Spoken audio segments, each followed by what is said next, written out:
September 13th. Okay. So that is next week, I believe. All right, thank you. And they're going to meet at 6:30. Wonderful. At the depot, and then go over. All right. That's it. I'll report real quickly on the Kenton County Mayor's Group meeting. I was glad to see Mr. Blankenship and Ms. Fetty attending that meeting, and wanted to let you know there were two young women there, Anna Claire West and Catherine West.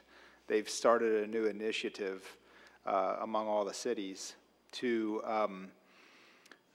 change the men at work signs, because a lot of times in these construction groups there are women working as well. Oh. And so she's saying, there's other ways of saying it that you don't have to say necessarily, men at work. But I thought it was great, and it seemed to be pretty well accepted among everybody, and I think they plan on taking it to the state level. So it was interesting. And then we also had a great update from St. Elizabeth on their efforts in combating heroin. They've made some huge strides here recently, and we should be glad to be welcoming them into Erlanger, and to know that Erlanger is at the forefront of hopefully a solution to that epidemic. That's all I had there. Any other reports from the representatives this evening? Oh, go ahead, Mrs. Skidmore. When you were talking about the heroin thing for St. Elizabeth, Lisa Anglin left Kenton County Alliance, and she went to St. E. Medical. She went to that group. Yeah. And they asked her if there was one thing that she was really adamant about, and she said she wanted all of the helplines printed on the release papers when you get out of the hospital and they give you that whole stack of papers to release. She said it had always been her dream to have that information on there for those to be readily available. And if you used it, nobody else had to know what you had read and that you had actually used it. They implemented it immediately, and then that's when they told her she had the job. So that is already on your discharge papers. And then I'll get back to the lady who is taking Lisa's place is Diana O'Toole. And this was her second meeting, and she's really coming along fine. Accutech, local, has been responsible for printing their clings. You peel them off and stick them on your window, and it says, "Stop, no smoking. Little lungs can't handle the smoke." And it's for women who have just had their babies, they're bringing them home, and they don't feel like they want to tell somebody, "You can't smoke when you come in my house." So you put the cling on your window, and surely most of these people can read, so they kind of get the message. I've got a few of them if anybody wants one after we're finished. And they were actually produced by Accutech, and it focuses on no smoking around newborns. And there's a new text line, crisis, and it's an internet game. It's Life is Strange Before the Storm, and it's an interactive experience of a young woman that allows users, this website allows users to make choices that help or harm a counselor. I'm sorry, let me start over. It's an internet game. It's called Life is Strange Before the Storm. It's an interactive experience of a young woman that allows users to make choices that help or harm. And there's a counselor that's involved to help work through the challenges. It's kind of like when, you go down, you pick one, and then you go across, you pick another, and it just keeps on sending you to different places. And there's a website for that. I'll say it, but you'll probably have to read it in the notes that Sherry does. It's http://www.bbc.com/news/technology. Good Lord. And then the number, I'll give it to you, Sherry. It's 411-52814. I hope nobody's in crisis that he I has Lord, have they only give me so much time, Patty. Oh my gosh. And then Joe Markowicz from KIPRC, that's Kentucky Injury Prevention and Research Center, spoke about what makes successful coalitions. And with the new person on board that's in charge, we've come up with some different ideas. And she has 6 bullet points. Reduce availability of the illegal drugs. Reduce inappropriate prescription use. That's when the doctors want to win all their trips and they prescribe stuff that just to get you to take it so they can recoup something for themselves. Improve drug overdose intervention strategies. Improve early intervention, treatment, and reentry. Enhance mental health support services. And implement effective primary prevention for substance abuse. And upcoming events, Kathy already mentioned Tishner Community Block Party. Seven Hills Recovery Revolution, that's at the Seven Hills Church out here. It's on, you can see it from the expressway. It actually has a Florence mailing address. That's on the 11th of September. The Regional Baby Fair is Saturday, September the 30th from 1 to 4 at the Erlanger branch of the library, and they'll have these clings to pass out there also.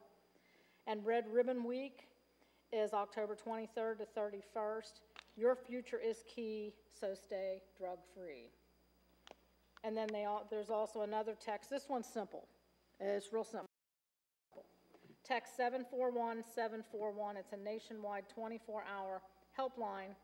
And we mentioned it last month, but this one, with kids being able to text, it's not going to be as bad as, you know, you're trying to pick up a phone and call somebody and tell them you need help. You can just text 741, and it's all in a row, 741-741. Thought that was kind of neat. And lastly, with the promotion of John Sterling to lieutenant, he will no longer be the police rep for Kenton County Alliance, so we will need someone else appointed in his place. He did a great job. Thanks. End of report. All right, thank you. Any other reports? All right, seeing none, we'll move on to the reports of city operations. First, we've got our city engineer, Mr. Viox. Yes, sir. Couple of things. I hope you've all seen the situation at Erlanger Road and Dixie Highway. Project is almost complete. Beautiful. The landscaping, the railings, the seats, and all that have been installed. I still noticed, even with all the signage in the highway department putting a double yellow line down the middle of the highway, there's still people turning off the Dixie Highway around the island.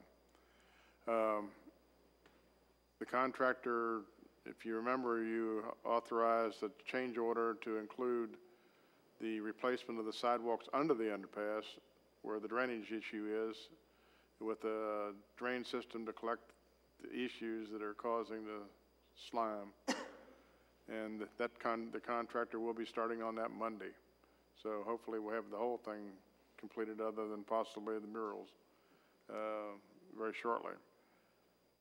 I'll have bids for you to consider for the second phase of perimeter, which is the balance of perimeter street replacement, the balance of Riggs Avenue and Erlanger Road from Riggs Avenue to Baker Street. Both of those projects had the highway department. The water district has already awarded contracts for the replacement of the water main. You already see the work going on Riggs Avenue. The Duke is going to replace some underground cable there in advance of the new pole line that's going to go down Riggs Avenue to replace the large poles. So we're going to have bids for our contractor to be ready as soon as they get away from that project, weather permitting, so we can have it done in the springtime. Both of those projects will complete those two phases. The last thing we're going to take bids on, and we're going to take bids on the crack filling for this coming year. And we haven't taken bids for a couple of years. If you recall, we advertised that we had the option of extending the contract with the contractor, the successful contractor previously, on the basis that they will hold the same price for an extended period of time. We've exceeded that time. It's been almost 3 years, so we're going to take bids again with the same kind of condition, and hopefully we'll get a contractor, or the same contractor we hope, that will allow us to continue that program for the next few years. That's all I have. All right, thank you. We've got our city attorney, Mr. Gatlin. Mayor, just a few things. First off, this week there was the closing on the showcase properties. So that closing happened this week. There was certainly a lot of hoops to jump through at the end, and he's not here, but Dave Hahn and I kind of mustered through it. And they indicated to us, and I think they indicated the same thing to the mayor, that they would actually be breaking ground in the winter. Wow. So that dormant site is going to see a flurry of activity starting virtually immediately. So I think that's really exciting and great news for the city. Second thing, and maybe I missed my time, but I goes without saying, Mark, you've been phenomenal to work with. I haven't had the pleasure to work with you for 25 to 30 years, like some of the people in this room, but obviously in my role as city attorney, I work very, very closely with the city administrator, and I've worked for a lot of cities in a lot of counties and spent a little time with the state, and you are absolutely top-notch and certainly one of the best. I can't say you're the best because I do represent other cities, and I don't want to slight those people. But no, in all seriousness, what I have really liked the best about Mark, and I think everyone in this room realizes it, is one, how easy it is to become really close friends with Mark. Mark is someone who you can sit with, you can have a beer with, and you can confide in, and he's somebody who certainly is a very, very, very, very loyal person. He's been loyal to this city, and I know he's been loyal to a lot of the individuals in this city. And I think that's probably the most important thing out there. But second, you are an extreme pragmatist. And I think if you think about it, pragmatism is a trait that sometimes can escape politics and sometimes can escape government. And I think, you know, if there was one word to describe you, it would be a pragmatist. And I mean that as a sincere compliment. And I have enjoyed our friendship, and I know that we will continue to have many days together. And maybe now you're serving dogs for a short time. Maybe you're going to go back into service somewhere else. Who knows? Who knows what Mr. Fields is going to do? But I certainly have enjoyed working with you as city administrator.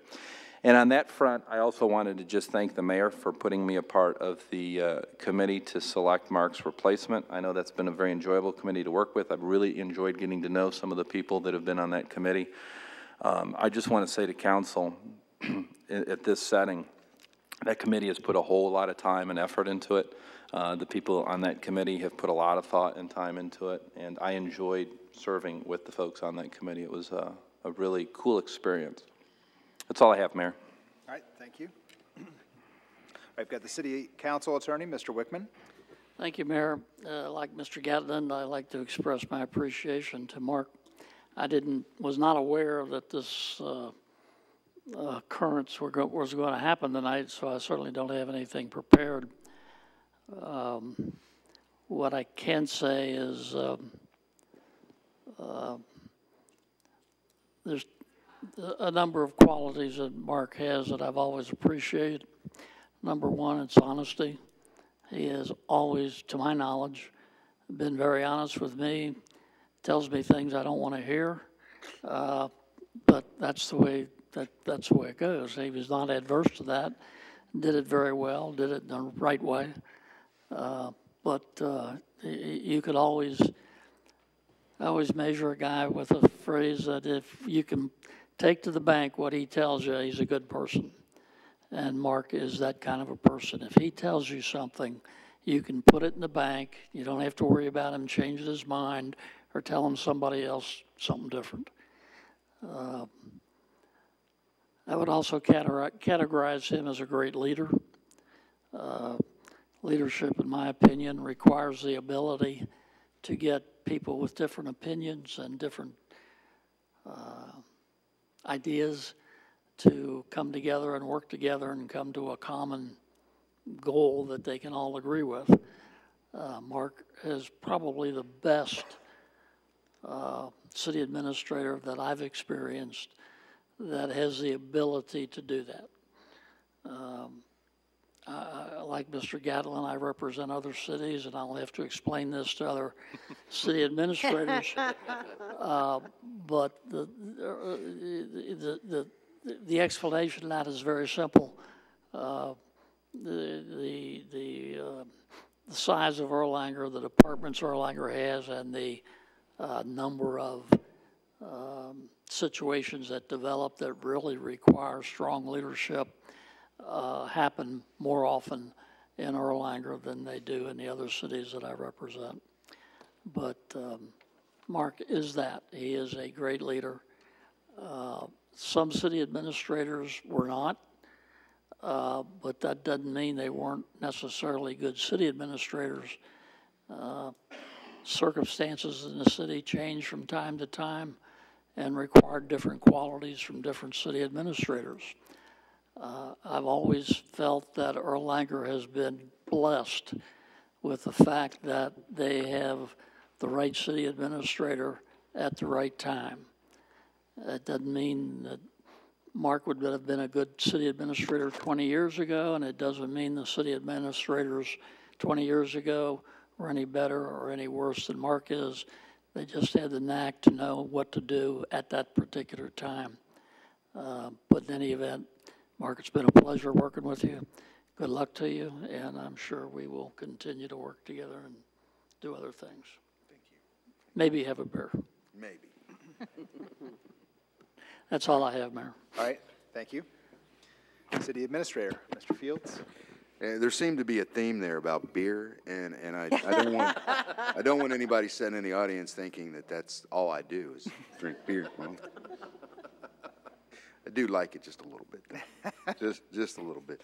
I've only got a couple things. One, we've already talked about the public hearing that's going to occur on the 17th, right before the committee meeting. There also needs to be another thing added to the committee meeting. We have a request for a zone change that came in late, so it should have been put in your committee, but it was not right now, but it's now. So daycare wants to open up at 657 and 661 Stevenson Road. There has to be a zone change to allow that use there. So we'd like to talk about that at the committee meeting. Okay. Then, I just want to say one more thing. I want to thank everybody again for everything that you have allowed me to do. I mean, I have been blessed. I would have never dreamed it. I could tell you a story about Mr. Wickman, because I can remember, and I'm not sure how old I was. I was maybe 11 or 12 years old. My mother and father had gone through a divorce. Mr. Wickman was my mother's attorney during that divorce. And we were sitting in a judge's office. I believe it was Judge Dressman, maybe at the time. I can't remember the name of the judge, but some reason my heart was telling me that I didn't want to live with my mother any longer. I wanted to go live with my father. And it was a custody thing, and Mr. Wickman was there during that time. Anyway, I ended up staying with my mother, and it was probably the best thing I ever did. She formed me into what I became today, and growing up and doing that. Well, my dad had his traits, don't get me wrong. My mother's the one that formed the character inside of me, so I appreciate that, and I don't know if you remember that long ago, and it was a long time ago, and all of that. And I was really surprised to see now coming here, being able to work with this city and Mr. Wickman for as long as he's been in the city and all those things. It's just ironic how some of those things, I couldn't have told you, I lived in Covington. I didn't come out of Covington. I couldn't have told you where Erlanger was back then. So it was just that simple. Didn't venture south much. But thank you again for everybody on this city council. Everybody has done something for me during my career. And friendships will continue, hopefully. And I do plan on having something where maybe there is beer served at some point in time. And so be expecting an invitation to come in the mail to come to that. I think that's in the then, making. right? You can roast me then. That's absolutely fine. But again, thank you. It's been a privilege and an honor to be a part of this. And well, Mr. Reagan, just one more thing. I don't believe anybody is ever elected. I know there have been some times when there have been tensions amongst us here as a group in making decisions. And I think we've come to a point where we've come and are open-minded to other people's opinions and other people's ideas. And that's what this is about. There is nobody that runs for one of these offices, I believe, because they're thankless. They are thankless. You get blamed for everything, right? You get credit for nothing. And you don't run for that and put yourself in that position to do evil. You just don't do that. Nobody does that, you know. And I think, you know, the changing dynamics of council and elected officials, you're seeing it evolve into old, new, you know, and it's coming that way. We're a mixture of younger people older. I said that all along about replacing me, and anybody that's ever asked me, I said, you know, bring somebody in here that's youthful, that has some ideas, some energy, and really dedicated to the long term. I believe that from what I'm hearing when you have those discussions tonight, you maybe have found that candidate to do that. And that's exactly what this position needs, the same way that you all have learned to get along and work through things. Thank you, because I've watched that for the past 2.5 years. You know, and it's been kind of amazing. When Mayor Hermes came in, nobody knew what to expect, right? There was animosity. You know, I think we've overcome that, right? And that's all I would encourage everybody to continue doing is working together for the betterment of the city, and never forget that that's why we're here.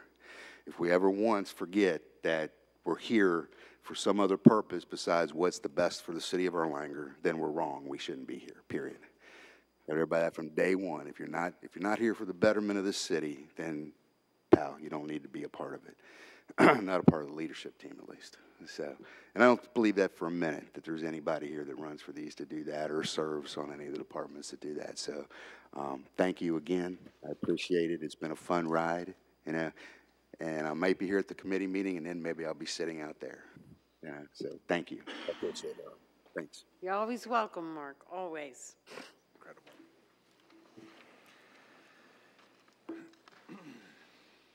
All right. You've heard the reports of our representatives in city operations. Do I entertain a motion that they be adopted as presented? Motion by Mr. Cahill, second by Mrs. Pitts. Any discussion? All in favor say aye. Aye. Opposed? Motion carried. All right, Mrs. Hoffman, do we have any correspondence to review this evening? All right, thank you. All right, citizen and public comments. I saw we had a couple people who signed up. Thank you, Mr. Bodie.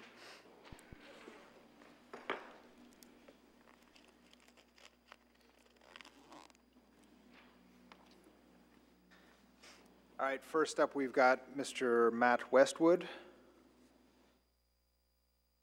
Welcome.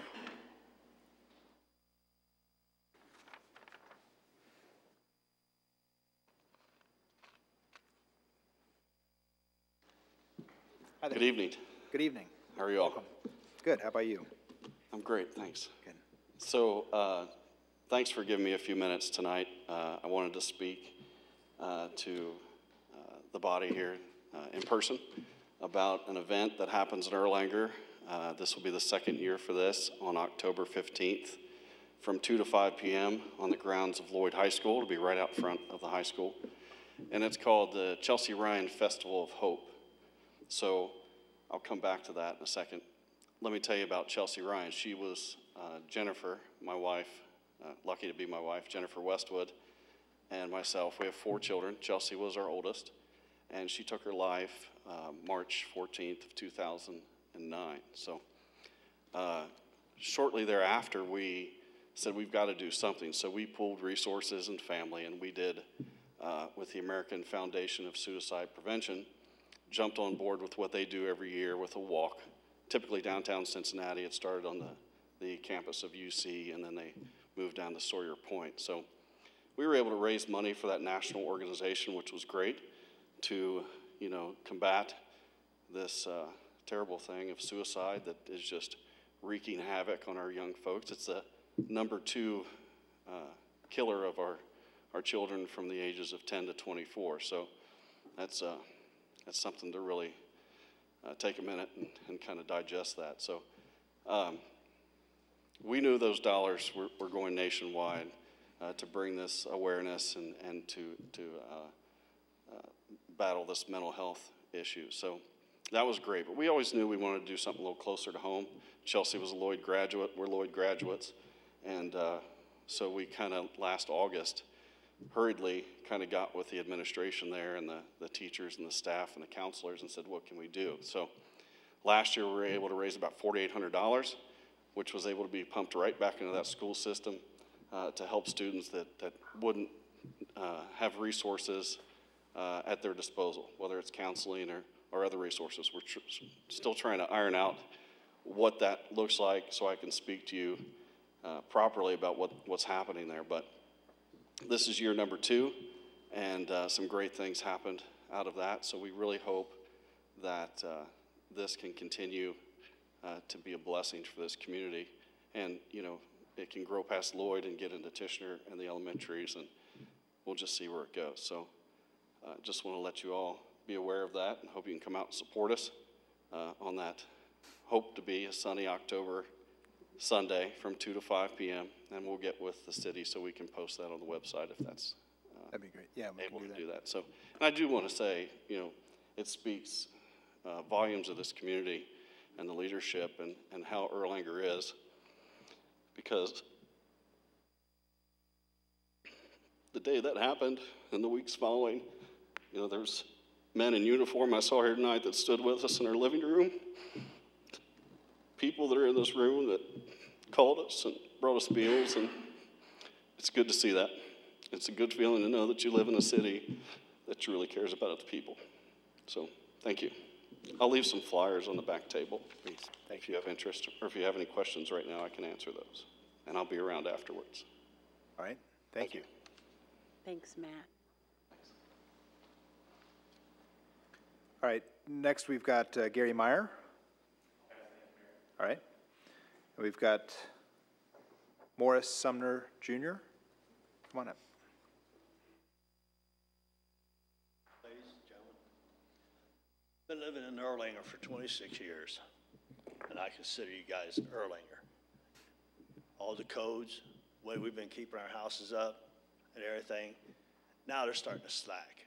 We got houses empty, getting broken into. 26 years I lived here, I have left my truck with $10,000 worth of tools in it, equipment in it, my keys in it, and went out of town and come back and nothing's never been bothered. Now my car's been vandalized. Our street is actually looking like garbage. And because why? Because we dropped our ordinances on the garbage cans being left out in front, cars being busted with windshields, flat tires still sitting in the driveways.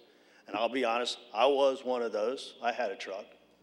And the law enforcement come down, the code enforcers come down, and they told us, gave me a certain amount of time, and I did it. I cleaned it up because I agree with them.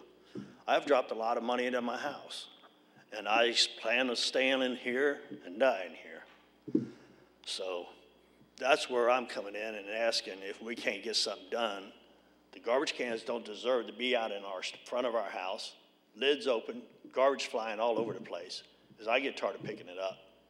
And I know mine's not like that. I made a platform in my backyard like I was asked to when you all passed out letters out to all of us. And this is what I came in here to ask. The code enforcers, I go up and talk to them. I walk by their place every day. I get up and do a walk. I got hit by a car because of the speed limit around there. I got a knee replacement. I had to close my business down. So what I do is I'm coming here and I'm asking you guys to look at these codes a little bit more and see if we can't get our places back in, you know, living again, looking good. Not a trash, not a junkyard, not with, you know, broken down cars all over the place and everything. That's what I'm here to ask about. Because I will be honest, I think the code adjuster guys, they're getting tired of seeing me and hearing from me. Because I go up and talk to them all the time. If I have a problem, I go directly to them and everything, because that's what I was suggested to do too. So I thought I would come here and bring it to your all's attention and see what we can do about it and everything. Okay. So I appreciate your all's time and the job you guys have been doing. And Thank you. Like I said, I love living here, and this is where I plan on staying. Thank you. Thank you. Thank you.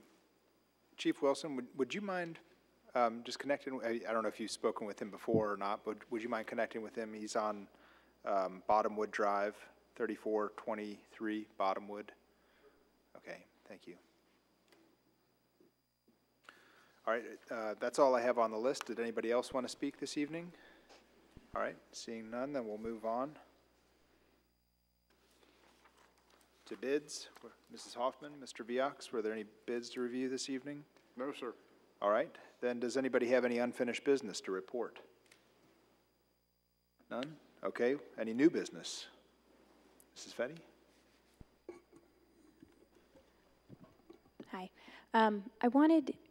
Renee and I had been talking about the process for when we do a master commissioner sale. And I was wondering, I had talked to Mr. Wickman about explaining when a purchase is done, how the proceeds get dispersed, and how, basically walking us through the process so that everybody can fully understand. We had some questions. You had explained it to me, but it might be beneficial for everybody to understand the process, if you don't mind. Sure.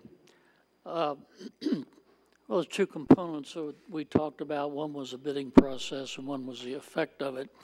I'm going to talk about the effect of it first because I think that's the part that's most confusing to most people. And the effect of a master commissioner sale is that it conveys to the purchaser all the interests of everybody in that property. So you usually have a mortgage on the property. You might have a couple of liens on the property for mechanics liens or other liens. Sometimes there are delinquent taxes that are purchased by investors. They're called certificates of delinquency. Those are liens on the property. The effect of the master commissioner sale is to eliminate all of those interests so that the purchaser owns the property free and clear of those interests. Now, as far as the bidding process, it's just a typical open bid process. The master commissioner will ask for an opening bid. Somebody will make a bid of a certain amount of money. If other people are interested in buying the property, they will make a higher bid, and it'll go back and forth until somebody is the last bidder. What happens to the money that's paid is really pretty simple. First of all, when you buy the property, at least in Kenton County, you have to write the master commissioner a check for the amount that you bid before you leave the building that day. So in the case of property that we had foreclosed on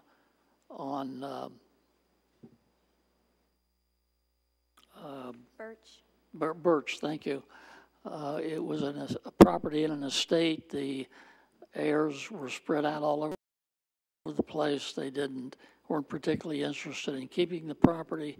The city has had to cut the grass and tend to the property a number of times. That property was appraised for $80,000, I think was the number, and the purchaser bought it for $16,000. So what happens? The purchaser writes a check to the master commissioner. The master commissioner deposits that check in his special account, and he pays from that first his cost of doing all the things that he has to do to have that property legally auctioned.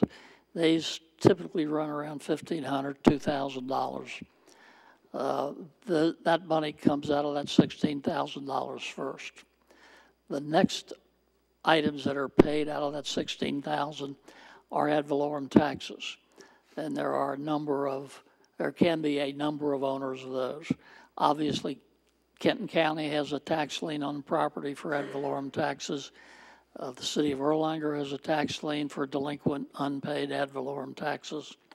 Certificates of delinquency that are purchased by investors also have liens for ad valorem taxes. All those get paid out of the $16,000 first. If there is enough money left after the payment of the master commissioner fees, in this case $14,000, if the total of all of those liens is less than $14,000, then there's a surplus. And then that goes to the other lien holders depending on what the priority of those liens are. The city has liens not only for ad valorem taxes, but also for civil fines and code enforcement liens. Those would get paid next, and they are prior to anybody else's liens, including the lien of the mortgage. If there's still money left over, then that money gets applied to the mortgage. If there's money left over after the payment of the mortgage, then it gets paid to other lien holders. People have liens on property for mechanics liens, for one instance. Sometimes they have borrowed money from short-term lenders. They'll have a lien on the property. So the proceeds of the sale get dispersed in the priority of those liens.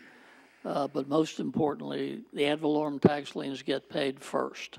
If there's not enough money to pay all of the ad valorem tax liens of all of the lien holders, then that gets dispersed pro rata. Thank you. Anything else, Ms. Fetty? No, I appreciate that. Do you have any other questions? No, but that's not the way I understood it. Thank you, Frank, for clearing me up. Okay. Just one other request. So I was wondering if we could talk about this at the committee meeting possibly, and not do any more city-initiated foreclosures until we have a chance to talk about when I did the presentation about doing the cost-benefit analysis and understanding, the different options that are available. Can we possibly talk about that at the committee meeting and not move forward with any other until we come up with an idea? Does that work for everybody? I think that's fair. I guess I'm confused. You just saw the gentleman explain how intensely involved this is. And you've got a professional up there that's going to make determinations for the city. I don't know why we need to follow in his footsteps, groveling. It's not anything negative at all. It's before we get to this process. So Mr. Wickman explained how a city initiated, how any type of foreclosure works, and how the master commissioner sale works. I'm kind of talking about before it gets to that point, our processes within the city, like what equates going to a city-initiated foreclosure, basically. So instead, like how we had talked about the last time, where it's the 3-3-3, 3 years delinquency, 3 years, 3 citations, and over $3,000, that it was an automatic city-initiated foreclosure. And what I had suggested, I guess at the last meeting, was maybe not do it as an automatic, do it as, okay, once it hits that threshold, then let's do an analysis to understand, all the different options that are available for that particular property, and handle them one by one, instead of having them like as just a lump, Initially, I think they are handled one by one. Are they not? Yeah, first of all, I don't have any objection to revisiting the issue in committee, the next committee meeting. That's fine with me. I'll do it however the city council wants me to do it. But the process is that, at least the way it works in our office, is that when the citations are issued, and we're talking about code enforcement citations, well, let's divide them. If we're talking about delinquent taxes, that decision has been made. If you want to change that decision, that's fine. But if the taxes are delinquent for more than 3 years, we go ahead and file a foreclosure suit if we have to. Now, we don't do that the next day. We will contact, if the owners are still around, many times those houses are vacant, but normally we will contact the owners and advise them they have to, bring them up to date. They're delinquent. They've been delinquent for more than 3 years. The city can't wait any longer. We need to get those taxes paid. We'll also contact the mortgage company. There usually is a mortgage company on the property. If they have not paid the taxes, it's very unusual. So if they haven't been paid for 3 years, that might mean there's no mortgage on the property. It might mean that they're not in a position where they can pay the delinquent taxes. We will communicate with them, make sure that there's no relief available from the mortgage company to get those taxes paid? If the answer to that is no, then, you know, that's the only alternative to collect the taxes is to file a foreclosure action. Otherwise, you're going to wait until somebody buys the property and then pays the delinquent taxes. Sometimes that happens, sometimes it doesn't. The other portion of that is the delinquent civil fines for code enforcement. Again, we normally, if the property is occupied, we'll contact the property owner and let them know that the fines have been assessed, they've become final, they need to be paid. The only alternative that we have is to foreclose on those liens.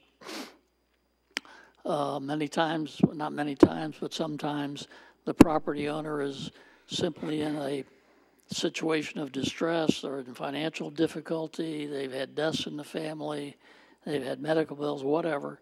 They want to pay them, they just don't have the ability to pay them in a lump sum. In that case, we'll work out a payment program and ask them to pay whatever they can on a regular basis to get them caught up. If that doesn't happen, then again, the only alternative that you've got, other than not being paid, is to file the foreclosure action. But we don't do it the next day. Yeah. We do everything we can to avoid the foreclosure, to be honest with you. Yeah. I think just to clarify too, that, you know, the foreclosure process may take, you know, 6 months to, I don't know how long. Sometimes it takes over a year if there's an estate involved. So we Or a may, bankruptcy, sometimes they file bankruptcy. we may have other properties that are already in the process that may come up in the meantime. But I think what you're asking is kind of a continuation of what you had asked in the last, or one of the recent council meetings. Can I?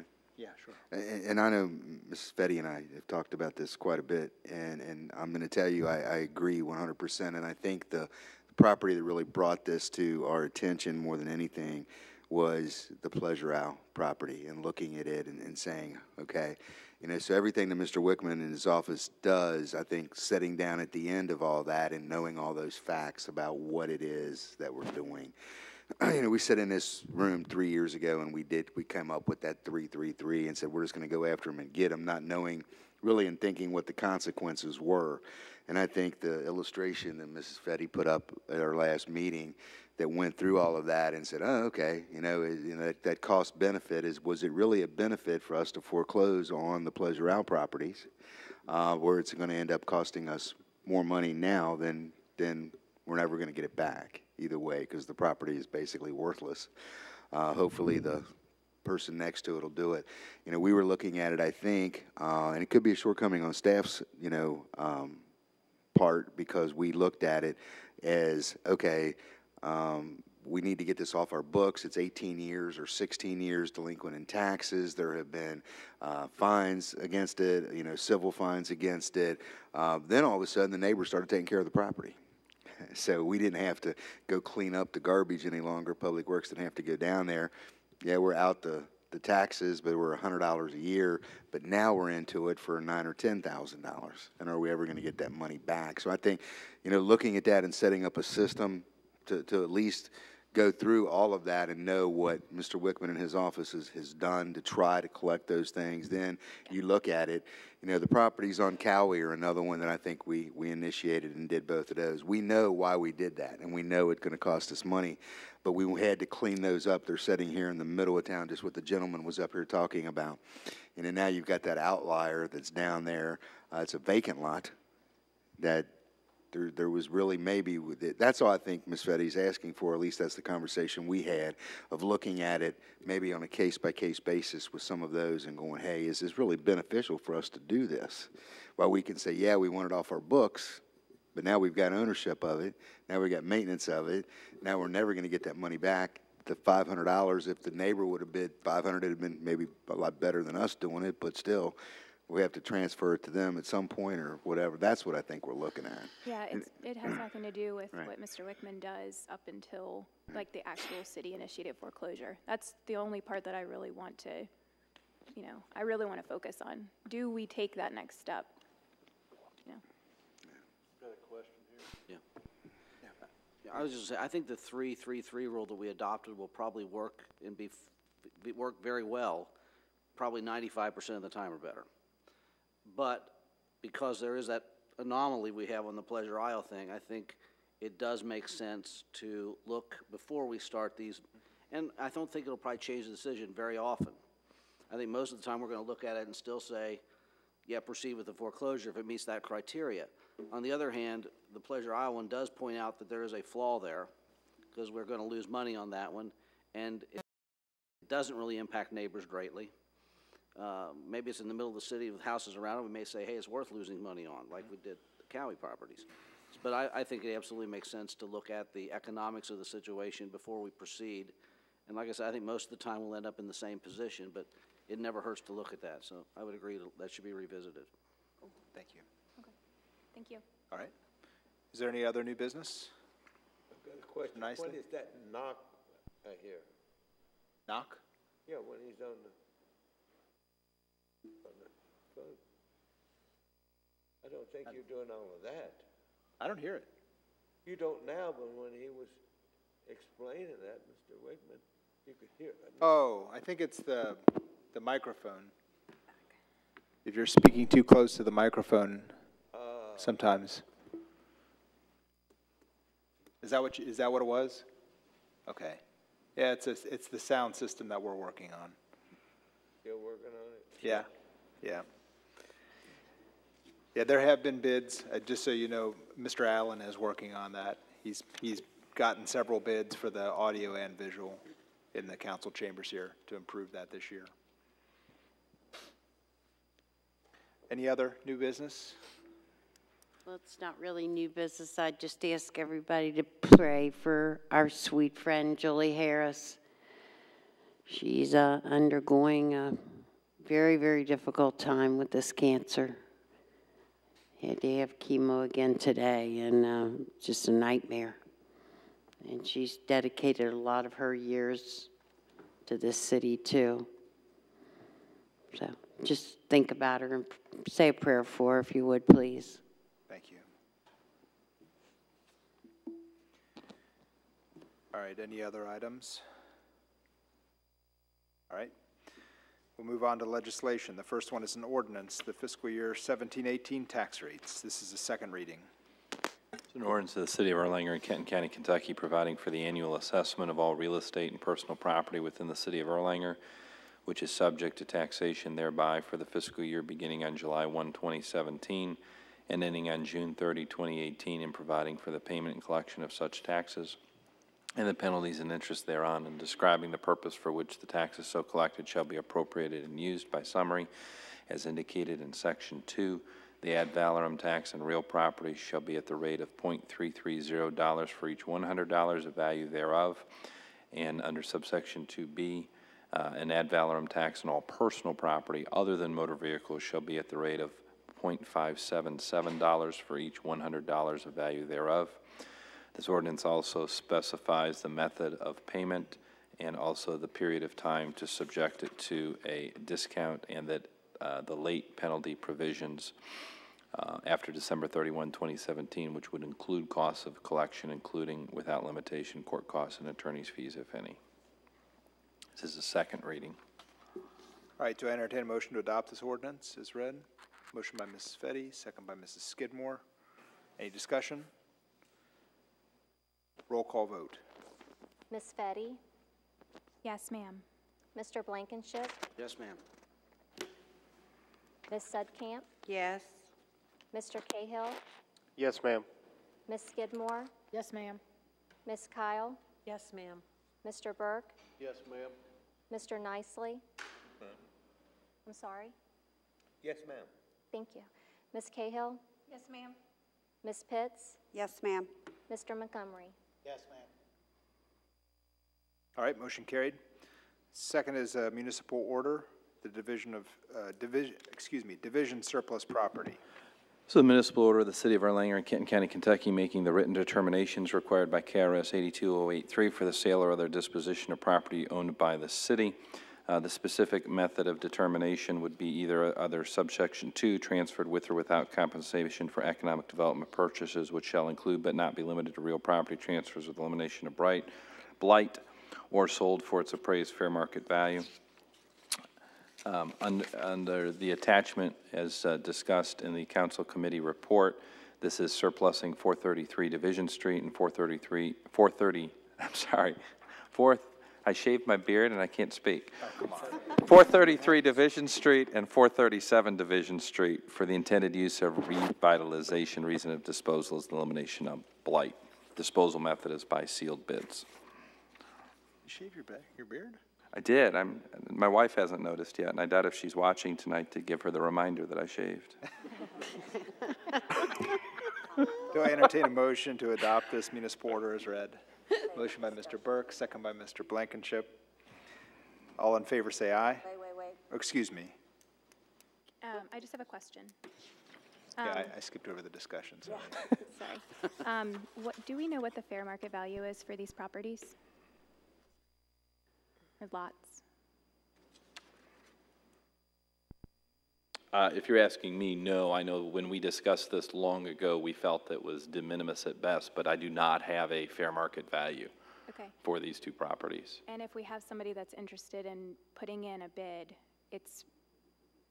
what is the process for that? There'll be a sealed bid. I hate to speak for Mr. Hahn, if you want to jump in at this point. Yeah, so when we looked at doing this before, there's a program and we checked around, and there's a program being used in a couple different cities for revitalization and doing things like that.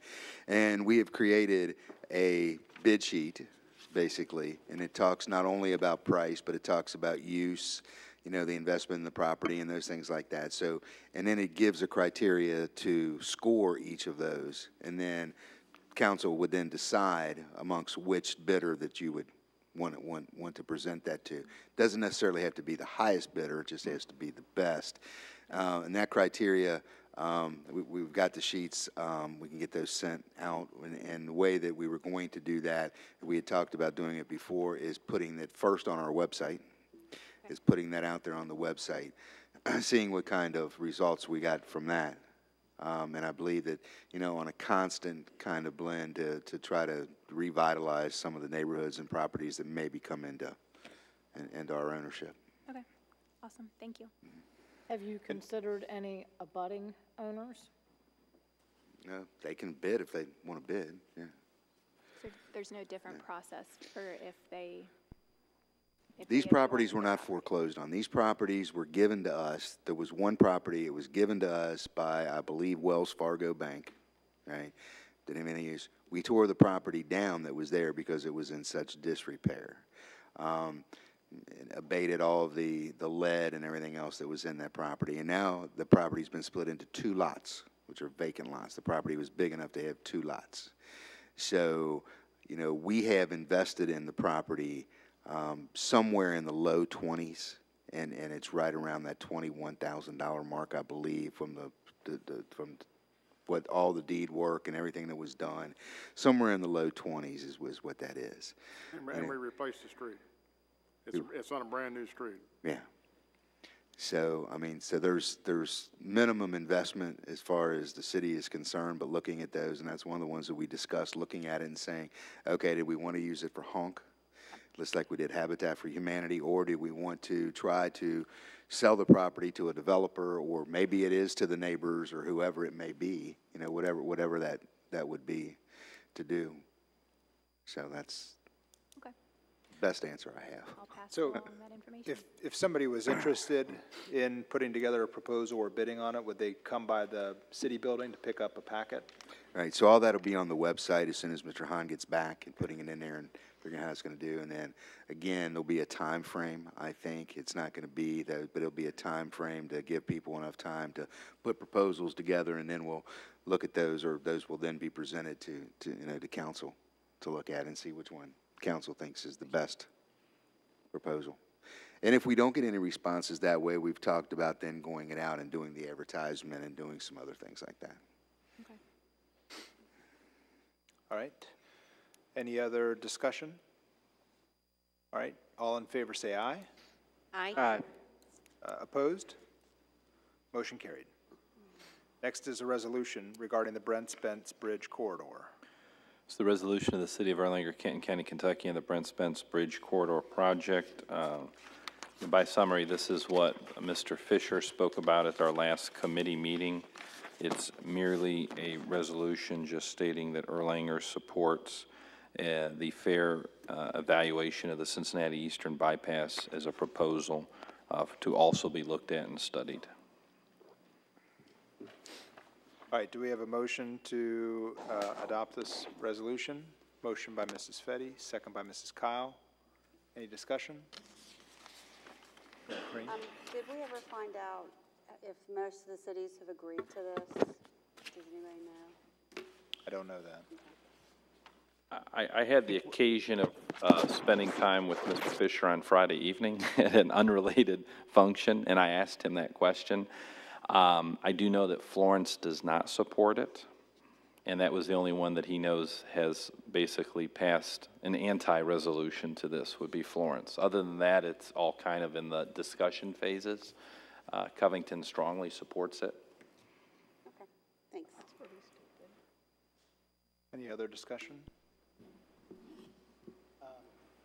Go ahead. Isn't this really two resolutions in one? Because it talks about where the road would go and then the financing, and you could be in agreement for one section and disagree for the other section. That's a good point. Like I look at this as two separate resolutions. Yeah, that is a good point. And, you know, the City of Erlanger has passed a resolution against tolls previously. I think it's kind of, I understand it to be kind of taking from that and adding the extra level of not just standing against tolls, but actually toward an opportunity for a solution. Am I looking at the right thing here? Yeah, okay. Any other discussion? All right. All in favor say aye. Aye. So, just to clarify, we're in favor of the road to bypass. It's in favor of a resolution to study the road, Gotcha. the bypass road, Okay. which actually is in the process of being studied right now. And it costs us Does it cost zero. us anything? No. Costs us nothing. We asked him that. Correct, yeah, good points. Yep. Okay, so any opposed?